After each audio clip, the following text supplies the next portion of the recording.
دوستان عزیزم، درود و مهر. امروز آموزش یک کیک پیتزایی متفاوت دارم براتون که بدون آرد و بدون خمیر ولی با یه طعم بی‌نظیر. فقط کافیه تا آخر ویدیو بمونی تا ببینی از چی درست میشه. ما نیاز به نون لواش داریم که طبق تصویر برش بزنیم و کاملا از هم جداشون کنید و بریزید داخل یه ظرف. برای این کیک پیتزایی ما نیاز به یه نوع گوشت داریم که شما میتونید مثل من از کالباس استفاده کنید یا اینکه از سوسیس یا مرغ ریش شده که دیگه کاملا سلیقه‌ایه. اگر خواستین از مرغ یا سوسیس استفاده کنید در ادامه ویدیو بهتون میگم که تو چه مرحله‌ای اضافهش کنید. و کالباس خرد شده رو من به نون اضافه میکنم و این مواد رو میذارم کنار. ما نیاز به پیاز داریم که من پیاز رو به صورت نگینی ریز میکنم و بهتون پیشنهاد میکنم دست به کار بشین و این کیک پیتزایی رو درست کنید که مطمئنم هر کی بخوره عاشقش میشه.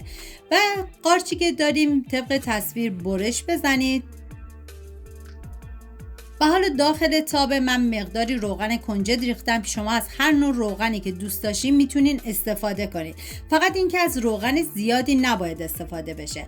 و پیازایی که ریز کرده بودم و به روغن اضافه میکنم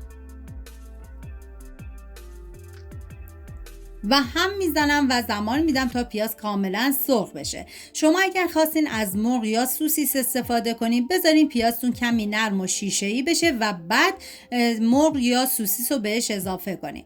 و حالا نوبت اضافه کردن ادویه هست، شامل زردچوبه، پودر تخم گشنیز، فلفل سیاه و نمک. هم میزنم و میذارم ادویه ها تف بخورن و عطر ادویه ها آزاد بشه.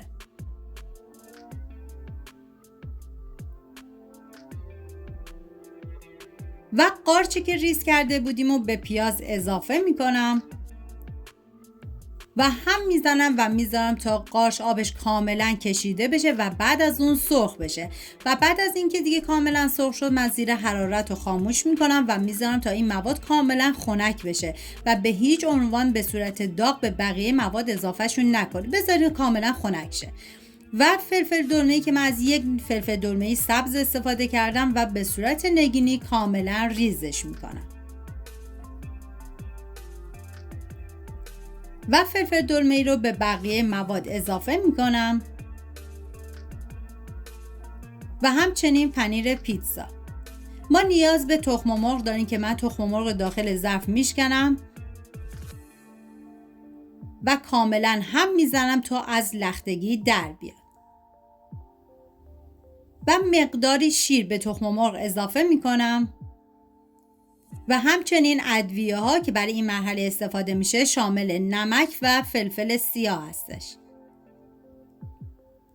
هم میزنم تا کاملا همه مواد با هم دیگه مخلوط و یک دست بشن.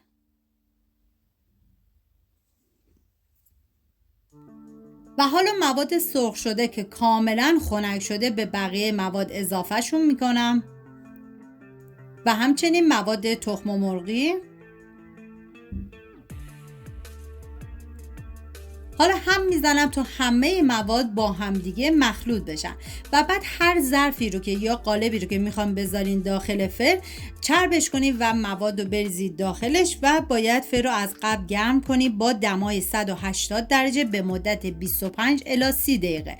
حتی شما اگه فر نداشتین میتونید این کیک پیتزایی رو گازم درست کنید که کاملا سرخ میشه. من سطحش رو کاملا صاف میکنم و بعد پنیر پیتزا میریزم و دیگه میذارم داخل فر و بعد از 30 دقیقه این کیک پیتزاییمون کاملا آماده است. امیدوارم این کیک پیتزایی خاص خوشمزه رو حتما امتحان کنین و طعمش لذت ببرین. اگر دوست داشتین حتما لایک کنین، نظراتتون رو برام بنویسین و اگر هنوز عضو کانال نشدین سابسکرایب یادتون نره چون کلی دستور خوشمزه دیگه تو راهه. ممنون از همراهی همیشگیتون. تا یه خوشمزه دیگر، بدرود.